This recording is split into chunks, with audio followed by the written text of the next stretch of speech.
And I'll pray first. All right. Father in heaven, as we launch into our study on mental health, stability of thinking, I pray you bless us richly. Help us to be changed by the truth. I ask it in Jesus' name. Amen. Came in this morning. I looked at Sister Addie, and she had on two heads.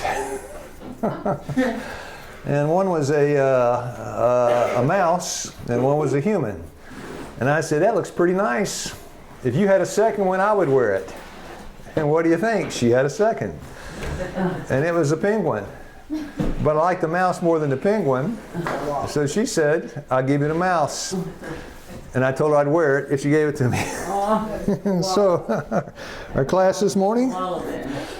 Is that I thought it was a mouse. Our class this morning, mental health.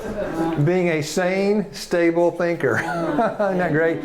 Now, I like this. I really like this class. I know. Come on, give me a break. I like this because there's no reading. It's just asking questions and talking. I'm going to keep you on track, though. I'm not going to let you get off track, but I don't need my glasses, for one. Are we got the thing up there? We prayed I'll start. There is no magic pill for mental stability. People say I got a panic attack, I got anxiety, I got stress, I got ADHD, I'm bipolar, I have schizophrenia. I'll go get a pill, right? Get some Haldol, some olden days Thorazine, Xanax, Prozac, Wellbutrin, Zoloft. I'm going to get a pill, and it's going to make me what? Happy. You are dreaming. There is no magic pill. Now let me define the difference between chronic disease and lifestyle disease. This is really warm. I like this. It's warm. Can I start wearing this all the time? That's all right. It's not going to work for a Bible class. Come on, Sister Mara. I would not wear this for Bible class, but this is mental health. Right, Sister Marie? You thought that was funny, didn't you? Now, the difference between a chronic disease and a lifestyle disease. Well, look, he's got something on his head. You got something on your head. You got something on his head. There's your penguin. I feel out of place if you didn't have somebody that has something on. Now, what I'll do is tomorrow, bring that back tomorrow. I'm going to bring my other camera, and I'm going to get some pictures here so I can intersperse it when I do the video. So don't forget to bring that back. A lifestyle disease and a chronic disease. A lifestyle, I'm not going to read it, but this is basically what it says. A chronic disease is something that is persistent. It's defined as more than 3 months. So a chronic disease often is a lifestyle disease. Osteoporosis, right? That's chronic and lifestyle. But lifestyle diseases just about are chronic. Not all chronic diseases are lifestyle. So lupus, that's an autoimmune disease. Well, it may have some lifestyle foundation, but there are things. But generally, when we say chronic disease, lifestyle diseases, they're kind of more or less the same.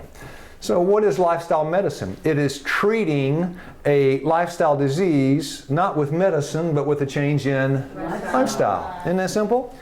Now, next question. Lifestyle is not one-dimensional. By the way, if you got any kind of baggage mentally, this hat on, I can't take me seriously. If you have brought some baggage mentally, we're going to get God's plan. We're going to get God's plan, okay? Now, if you want to fix a lifestyle problem, you change your lifestyle. You cannot change your lifestyle and fix the problem unless you know what is the cause. That's Proverbs 26:2. You got to find the cause. So a cause is why something happens. Well, here's an example. Heart disease, 80% of the people dying, 80% of heart disease is preventable. That would mean 80% of the people dying don't have to die. You can't prevent it unless you know what causes it. Thank you. So Dean Ornish, back in 1990, rolled out a mountain of science. This is what it said. By the way, they put him on the cover of Newsweek. Something big must have happened, right? In 1990, Dean Ornish, MD, published groundbreaking research that proved for the first time to the scientific, I know I'm my glasses on, scientific community, that heart disease could be reversed. Now wait, before you read the last part, he said nobody has to die of heart disease. If you have it, you don't have to die from it. If you have it, you can reverse it. Nobody has to get it. Well, Dr. Ornish, probably the most well-known lifestyle doctor on planet Earth today, what's your secret? A change in your Diet. lifestyle. Thank you. Lifestyle, diet, lifestyle. So is heart disease a lifestyle disease? Yeah. Oh yeah. When's this thing dated? 1990. Back in 1990, leading cause of death, heart disease. Today, leading cause of death? Heart disease. Heart disease. That's interesting, isn't it? Now, mental stability. Is it possible to be mentally stable in this unstable world? I call it being stuck in a rut. You know what that means? Same old thinking, same old results. Now, we had a lady come to our program years and years and years ago from Michigan, from Andrews. That lady was in her early 40s. She had had breast cancer, chose to have surgery, had chemotherapy, all her hair fell out. She's sitting on the sofa down there in the parlor. I come in and I meet her for the first time. She's wearing a wig. Now, here's my question. She came, by the way, to build up her immune system, right? Build her immune system up. Here's the question. The challenge she faced, was it mental, physical, spiritual, social, or emotional? Thank you. Thank you. Thank you. Now, next question. If you're going to help that lady, do you address the physical, the mental, the spiritual, the emotional, or the social? All of them. And all Dean Ornish has is that one. That's all he's got. The other four he can't touch. But we got the message to reach all five. Now, something has to power the car. It's gasoline. Something has to power the big six, right? I also added environmental. Something has to power that. What puts power? An example. We show forks over knives, right? Nice video. But it's Caldwell Esselstyn and T. Colin Campbell talking about their subject is the food industry. Yeah. Heart disease. And I'm gonna roll it all up into one word: lifestyle. Yeah. The food, nutrition, everything. The problem is they tell you what to do. They don't tell you how to do it. They have principles, but no power. They've got education, but no motivation. They talk about a new heart, but never a new start, but never a new heart. They don't have the power. The power comes where? John 1 verse 12. As many as received Him, He gave power. The power comes from God. Now here's the problem we face. Child Guidance 447. Most of what I'm using in this class is science. Occasionally something inspired. Moral power is exceedingly weak. I mean, it is weak when it comes in conflict with habits. Are we creatures of habit? Yes. Let's prove it. You do the same thing every morning. Now once you're settled in here, you're in your home place, you do the same thing every morning. I do too. I get up, I put the dishes up, I drink some water, I go for my walk. We're habitual creatures. Moral power, you need it to make the big six work. And moral power is exceedingly weak when it comes to entrenched habitual patterns of behavior. Would you agree? Yes. Yeah, man, I'm stuck in a... Right. Thank you. You need more than knowledge. Because knowledge without love has no power. Thank you, Sister Aisha. Power to what? Change. Is it easy to change? No. And a magic pill will not give you power to change. Now I'm going to read one more here. The brain contains, in fact, no, you can read this, but somebody needs to read loud. This is out of neurophysiology textbooks. I did not write this. Go ahead. The brain contains some 100 billion nerve cells called neurons. There are more synapses in the human brain than there are stars in the known universe. Memory and learning occur when the neurons and synapses reorganize and strengthen themselves through repeated usage. Yeah, 100 billion. That means they must be very, very Tiny. very tiny, right? Between your ears, you got more connections than the stars in the sky or the sand in the sea. And as you do something and you do it again, it forms this pathway in the brain, not by red blood cells or white blood cells or glial cells or beta cells. These are brain cells called neurons. There's a formation of a neural pathway. You do it again, and suddenly becomes a what? Habit. Are habits hard to change? Yeah. Give me a couple of examples of habits that are hard to change. Smoking. Thank you. Well, come on, no, smoking. Yes, smoking.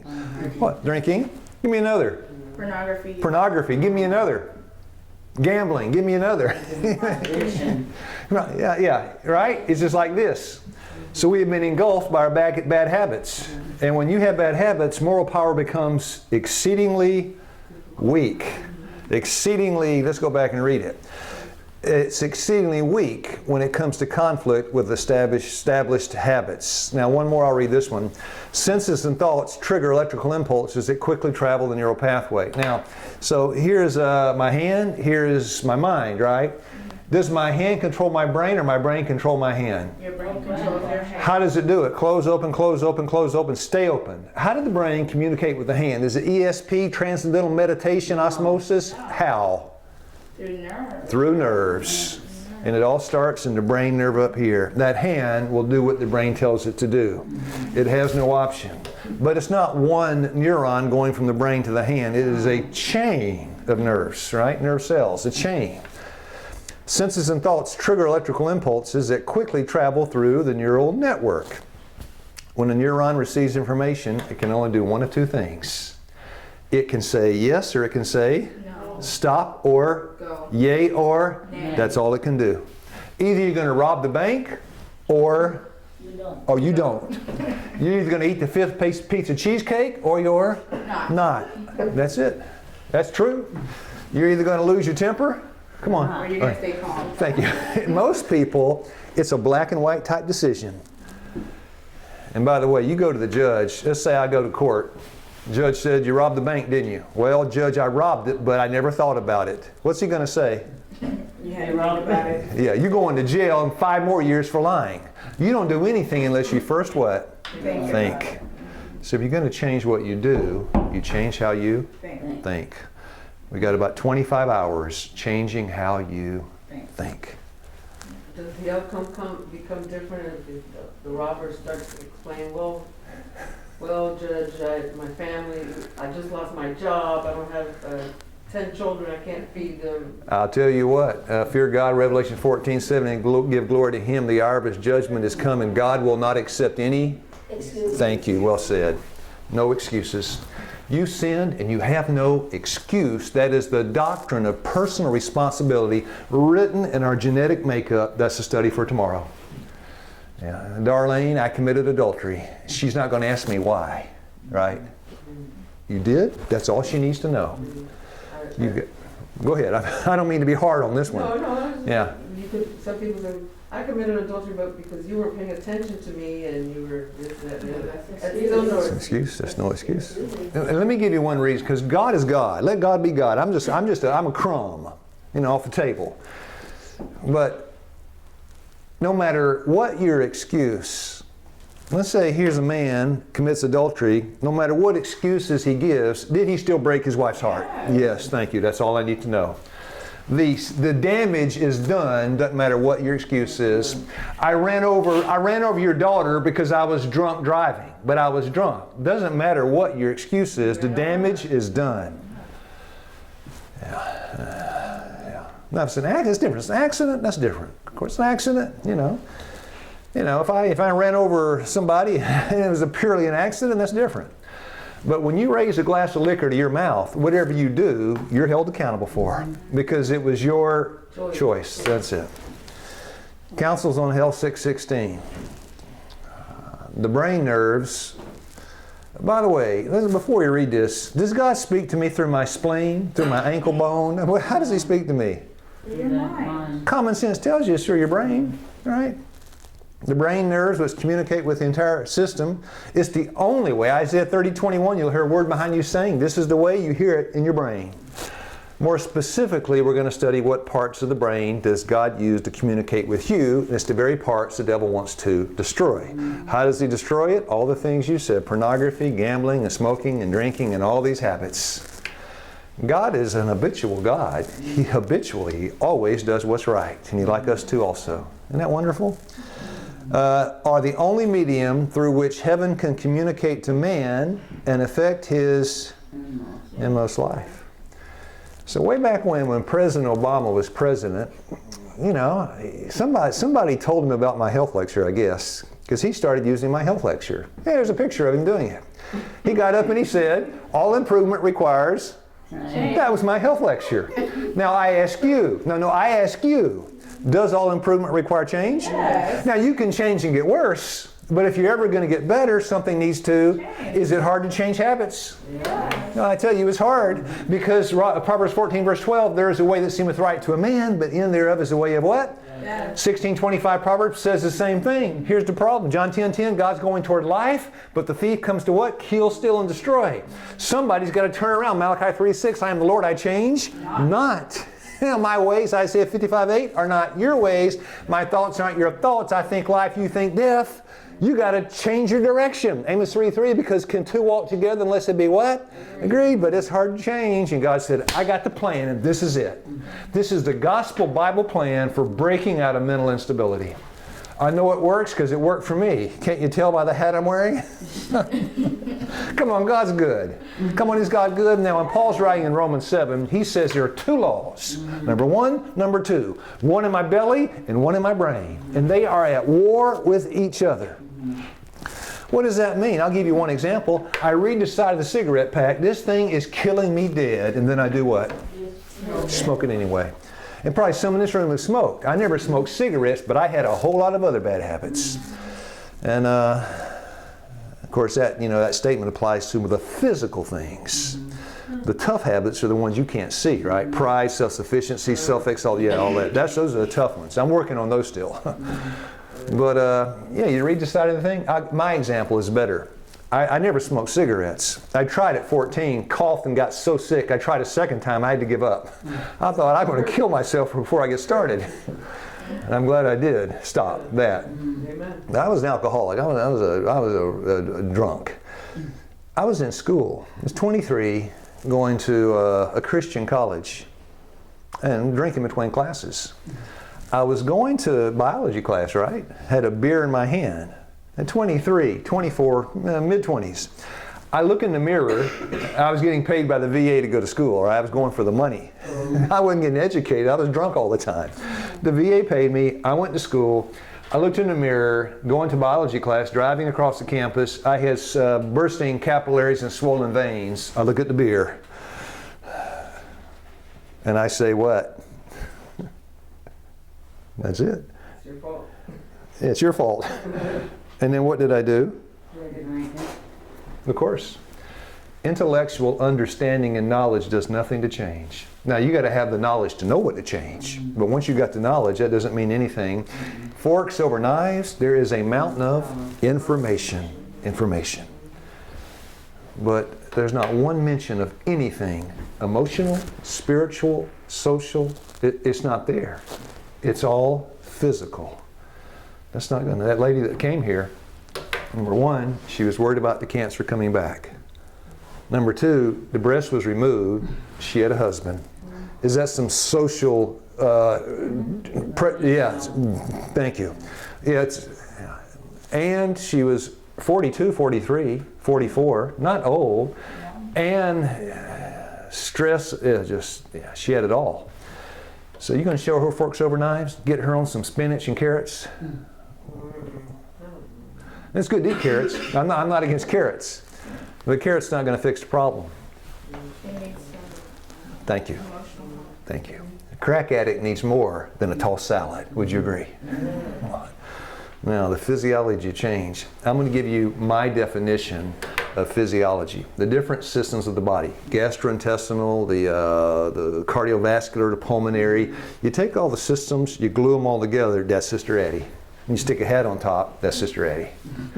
And she begins to wag and function. Now, tomorrow I bring in the camera, I'm going to get a shot of the class. All right, so physiology, what makes you you? Now we're ready to start, ready to begin our class.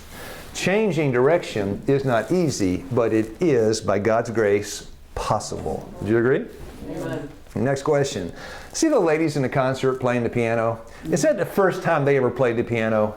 What about the guy on the snowboard doing the whoopity-whoop, flippity-doo? Is that the first time he ever did that? Now, can you do that, Addie? Almost. And Mark can do it. Yeah, you can do it. Yeah. And this is not an age thing. This is just staying in shape, right? You're forever young between your ears. Now, so the piano. We'll take the piano. Let's go back to the piano player. Anybody here play the piano? Okay, all right. I know you played the violin too. The first time you played the piano, how did it sound? Weird. Thank you, weird.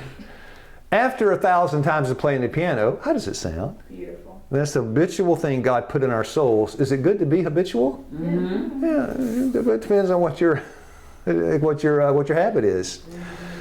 I can type, right? Anybody type? Mm-hmm. Can you type ASD? ASD I remember the last. F, yeah, anytime. But the first time I typed, like this, A, but now I'm lightning on the keyboard, right? There's a lady in the church one time, her name was Sister Wright, playing the piano. Boy, she could really play.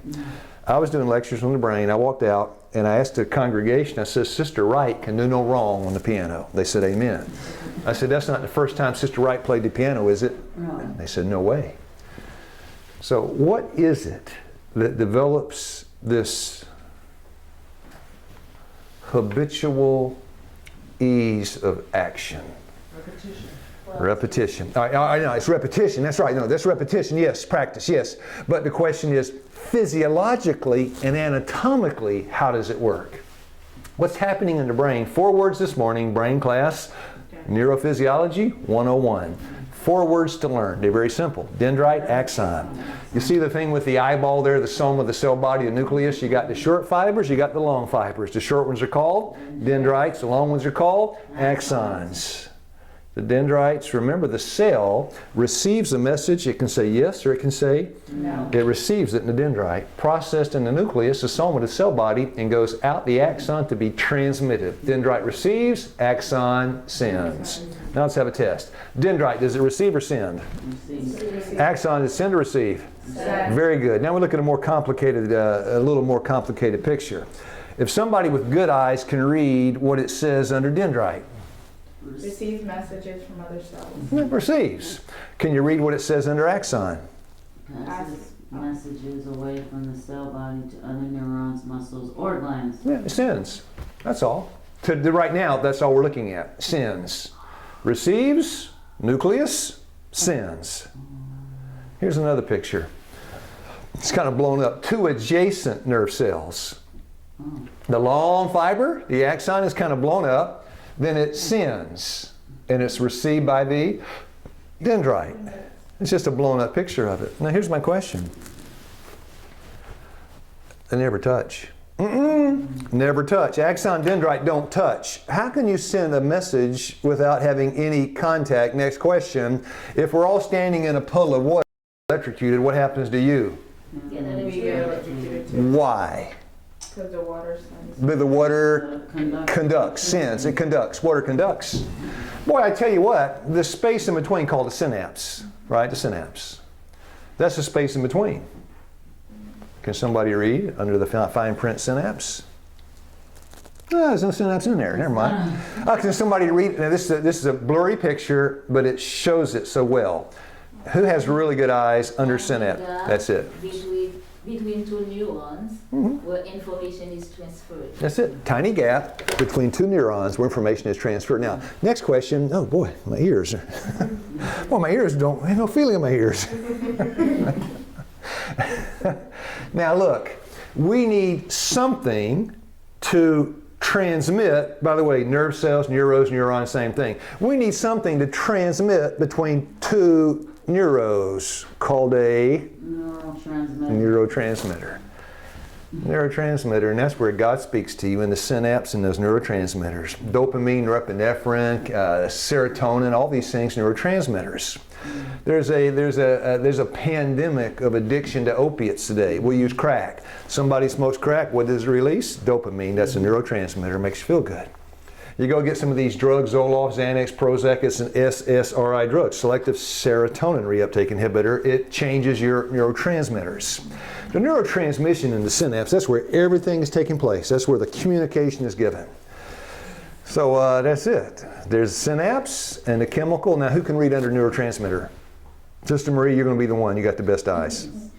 Chemicals released by one cell to trigger or stop electrical impulses in the next cell. That's all. It's chemical released. That's it. Now, we haven't gotten to the anatomy physiology part, but so far so good. Now, we are not hydro, we're not wind, we're not solar, we're not steam. We are powered by what? It says it in that what she just read, electric. EKG, right? We're electric. I don't believe you. Well, you don't believe me? Spit on your finger and stick it in a wall socket. Then you'll know. If you stand in the shower, I'll throw you the hairdryer. Then you'll know, right? We're electric. Do you agree? Yeah. Now there's a synapse on the left. We need somebody that speaks French. We have somebody that speaks French, right? Right? I need your help on French here in a moment. My French is a little rusty. Parlez-vous français? Is that rusty, Sister Marie? Yeah. She's trying not to laugh. Now, there's the, on the top, the axon. On the bottom, the dendrite. The space in the two. Now, this is on your left. The space in between is called the synapse. Now, these fancy words, presynaptic membrane. The membrane on the axon before the synapse, presynaptic membrane. Now, there's another word. There are two words they use for these little, now look on your right. That little purple ball with the red things inside. What does that look like? What a tabletop? What? A cable? A bouton. A bouton. Thank you. You stole me. You were a step ahead. What's it look like? Pepperoni pizza, soccer ball, PS2 port. Come on, where's your imagination? That's what it looks like. Chip cookie. Chocolate chip cookie? That It looks like a, Chocolate chip cookie? yeah, I want to say, like a little plug. Yeah, like a plug. Oh yeah, it kind of looks like a plug. Well, the guy that saw it, recognized it, named it, was a French guy. And he said the thing looks like a, actually I don't have one this morning. Pretend I have a shirt that buttons up. It looks like a what? Say it in French, please. Button. Which one? The button. Bouton? That's what it's called. Thank you. It's called bouton. I know, I'm sorry, I got the Tennessee accent on it. Those are boutons, also known as synaptic vesicles. He saw them. Didn't really understand what they were, but it's like, crick in a DNA molecule. This French man found some things. And then he made an observation that changed neurophysiology. If you haven't been in school in the last 15 years, all this stuff is going to be new, or much of it will be. He said, yeah, there's a little purple ball there. Of course, it's color enhanced, it's not purple. There's a little ball there, these little, You do it again, there are 2. Do it again, 4. You do it again, there's 7. You do it again, there's 9. You do it again, as the repetition multiplies synaptic vesicles on the end of the axon. And he thought, what is the deal? And he wondered, what are they and what do they do? And then he found out. On your left, the axon. On your right, the dendrite. The synapse is being crossed by what? Neurotransmitters. Where were those neurotransmitters stored in? The axon? Where at on the axon? In the vesicles. Yes, that's it. Or buttons, synaptic vesicle, whatever you call it. It was stored. And what those little buttons, boutons, were storage sites for neurotransmitters that direct your action. And we're going to get to the next part here, which really kind of puts it all together. You have different types of neurotransmitters. Acetylcholine, some say acetylcholine. Acetylcholine is a neurotransmitter. Remember, you can only say yes or you can say no. Acetylcholine, when released by the axon, gives a message. Take a guess. Yes. Yes. Now there's another called gamma-aminobutyric acid. And when that neurotransmitter crosses that synapse, it gives a message. Take a guess. No. Acetylcholine versus gamma-aminobutyric acid. All right, you got the 2. One says yes, one says no. What's that man doing? He's jumping. Jumping. What's that man doing? He's running. And number 7 there from Jamaica. What's his name? The Bolt, right? Fastest man on earth. He's running. What's that man doing? Throwing. And what's that man doing? He's thinking. Who is that? Eldon Chalmers. He was a teacher at Southern Adventist University. He's now dead. An unusual characteristic possessed by Eldon Chalmers, he was highly educated, PhD, brain scientist, counselor, and an ordained minister of the Seventh-day Adventist Church. He had it all. I'm going to quote from his book, Healing the Broken Brain. And you can still get it off Amazon. It's a good book, a little dry in places, but it's a good book. It's on the subject of healing the broken brain. So I'm going to quote from Chalmers, page 41. Psychologists have found that skills are more successfully performed when rehearsed in the mind ahead of time. Now, read carefully. Physical therapists have helped patients regain the use of their paralyzed hands and other body parts with such rehearsals. Mm-hmm. So you see somebody in the shopping mall, they got partial paralysis on the left side, diminished strength, limited range of motion. That man had a stroke. Mm-hmm. Now there are commonly two kinds of stroke. One is called hemorrhagic, the other is ischemic. Ischemic means a narrowing down of the arteries, a blood flow being pinched off to the brain. Hemorrhagic, you've had a hemorrhage and it's dumping blood into your brain, right? Notice the gray part on the brain, where on the ischemic side, little gray area. They grade it because that is the first area of the brain that suffers tissue death from oxygen deprivation. Mm-hmm. No oxygen, no blood, no oxygen, that's the part that dies first. Now as I flip the pictures back and forth, tell me that gray part corresponds to what color in the brain? The green, the yellow. The yellow. Can you read what part of the brain that is? Motor. What does the motor cortex do? That's exactly what it does. Ischemic stroke, I've got some limited range of motion. My motor skills have been diminished. And you go see Dr. McNulty, a neurologist, and he says, go where? Physical therapist. So you go to the physical therapist. He will come to you. Here's my hand, had a stroke, right? What does he tell me to do? Move it. Yeah, move it. And I say to him, you're crazy. I can't move it. I had a stroke. And he says to me, move it. And I say, I can't move my hand. I had a stroke. And then he takes out a can opener. I mean, the thing is this long. What's he going to do with that? He takes my hat off, my mouse hat. There's this aardvark. What'd you say this thing was? Koala? It's like a mouse to me. He takes off my koala hat, and the can opener, he cuts the top of my skull off. He lifts it right off. Now the voltages in the brain, millivoltage, very slight. He takes the millivolt meter, plugs it into my motor cortex. He puts a screen in front of my face. He says, this will measure millivoltage. Anytime you have electrical activity, metabolic activity in the zone of the brain, it changes the electrical current. What does that mean? That means that when you move your hand, that needle's going to what? Move. He's okay, so I got my millivolt meter stuck into my motor cortex. I got the screen in front of my face, and I have the physical therapist saying, move your hand. This ain't working for me. I can't. Can you move your right hand? Well, sure I can. Move it. Okay, here's the needle. What does it do? Move. Of course. Now move your left hand. I can't. And then he says, Think you can. just think about it. And I say, open, close, open, close, open, close. What's the needle doing? Moving. That's right.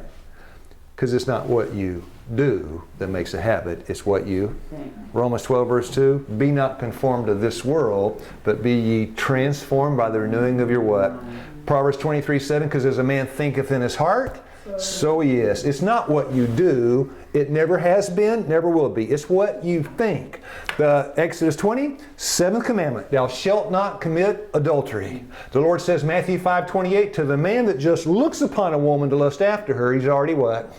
Right in his heart. He didn't do anything. No, he had the thought. The thought. Job 31:1, I made a covenant with my eyes. Why should I think upon a maiden? It's not what you do that makes a habit, it's what you think. If you're going to change your habit, you have to change how you think. That's it. How you think. Wow. Now this is what Chalmers used. Eccles and B. Libet have established specific thoughts. This is the evidence he puts forth. And what, for example, by intending to move, even move a finger, the motor cortex, the readiness potential has shifted or changed in the motor cortex of the area. It's just fancy science talk to say the needle wagged. Next question. panic disorders, phobias, obsessions, ADHD, post-traumatic stress disorder, schizophrenia, paranoia, identity crisis, manic depressive, OCD, stress, panic attacks, anxiety, everything. Panic disorders, phobias, and obsessions have all disappeared. You got to control how you think. I'm OCD. I was born this way. I can't change. You got no hope. That is not the gospel. I am lockstep in to this mental instability. Where did you come up with that? If there's no hope for you, then why don't you just go ahead and kill yourself and die? The message, Romans 8:24, ye are saved by hope. That one says hope. Ephesians 2:28 says grace, but hope, Romans 8:24. In all these instances, the body is getting ready to respond to every intention of the mind. The pathways are establishing habit tendencies. Now, the concluding sentence, who'd like to read Chalmers' concluding sentence? New nerve growths and new boutons are forming with every rehearsal of the mind. So rehearse your good intention. There's science now. They look, you have the thought, and you multiply synaptic vesicles on the axon in that pathway where you had that thought. You don't do anything, you just have the thought. You have the thought, you have the thought. So this calls for thought. Next word? Action. How about that? Control control, yeah. Now, in life out of control, here's a woman out of control. What directs her? Her feelings and her emotions, which are not reliable. Feelings and emotions go all the time. And if you are ruled by your feelings and emotions because your thoughts are out of control, you're on an OCD, up and down, bipolar experience. Isn't that true? Yeah, you got to get leveled out, 2 Corinthians 5 verse 7, and walk by, and not by your feelings and your emotions. Yeah, the gospel is the call to get right with God in your brain, not just your body. 23:7 of Proverbs, as a man thinketh in his heart, so he is. Now, next question. So let's put into practice what we just learned. There's a man at the table, been smoking cigarettes for 40 years. Finished his breakfast, hand going to his automatic, hand going to his pocket, right? Doesn't have to think about it. Now, you help me. What are we going to do to help this man? And don't you say handcuff him, because that does not change how he thinks. You put somebody in jail, they come out, they do what? Recidivism rate. They do the same thing. It has to change here. Well, here's somebody, we'll just give them the 27 fundamental beliefs, take them down to the creek, baptize them. They come up how? A wet, stinky sinner, right? It doesn't work. It has to be their choice. Lady called me from New York. I'm sending my son down there. He's got some problems with this, this, and this. Just take it away. I said, it's not going to work. We don't take anything away. We have some simple rules. We have some guidelines. You follow those. And if you want to do this, that, or the other, it's your business. Because it doesn't work. Unless it's their decision, it does not change the pathways in the brain, because the pathways in the brain are formed by your decisions. So what are we going to do to help him? Hands go into his pocket.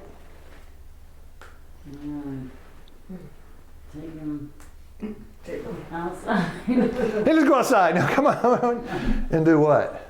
Walk. Now, pause.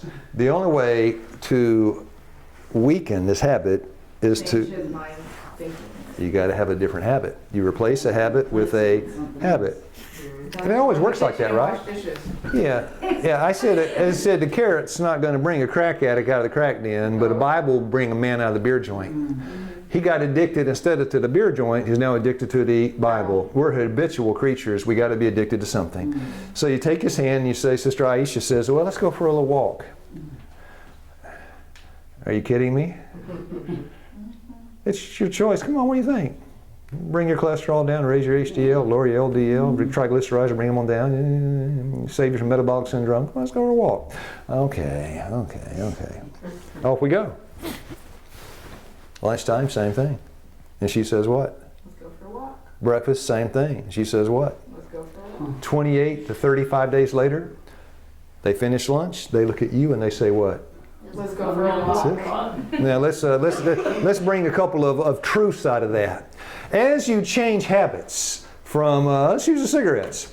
As you stop this habit and we put walking in its place, you stop this and you start this, can you expect to have a war in the beginning? Because as one pathway weakens and the new one strengthens, is it going to be a battle in a march? When I quit drinking for 6 months, I'd see a beer and shake all over me. It was a war. Anybody had the same experience? Yeah, it was a battle. We stopped drinking coffee, walked through Walmart, smell that coffee. This is a battle. That's the bad news. Now the good news. 10 years down the road, I see a beer, what? Okay. But you got to expect to fight the battle in the beginning. Pretty simple, right? And so he's got he's established his habit. I've been doing, for me, I'm not trying to brag or anything, but I walk every morning, except Sabbath. And then I've been 5 o'clock, I've been walking for 20 years. At 5 o'clock, what do? I don't even think about it.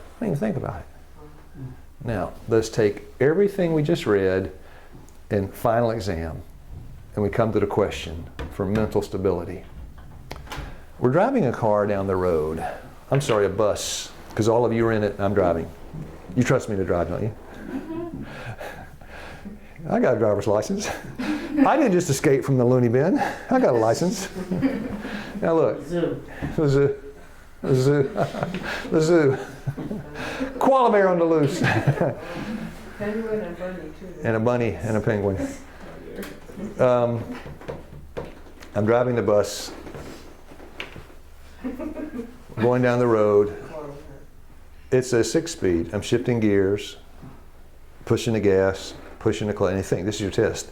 Pushing the gas. We're going to have a test at the end of each class. It'll be verbal. It'll be the whole class. Corporate answer. I'm pushing the gas, pushing the brake, shifting gears. My question, can I engage you in conversation while I continue to drive?